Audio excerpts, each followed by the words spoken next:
Usa ka pod sa Dolphins na sigpatan sa Mabaw nga bahin sa kadagatan sa sitio Pambutan, Barangay Canlargo, Bais City, Negros Oriental. Gibanabanang anaasa na po ka Dolphins ang nabantayang naglangoy-langoy sa Mabaw nga bahin sa dagat nga nagluya na. Nagpatabang ang mga residente sa kapulisan sa Bais City aron i-rescue ang mga dolphin. Miabag usab ang bantay dagat ug Philippine Coast Guard sa rescue operation.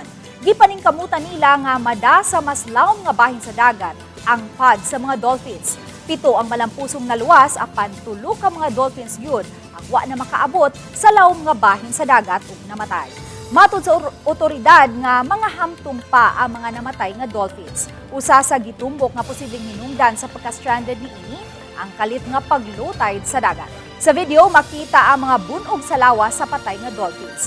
Muhimo pa og necropsy ang veterinaryo sa Bais City aron pagsuta sa tinuod nga hinungdan sa ilang kamatayon.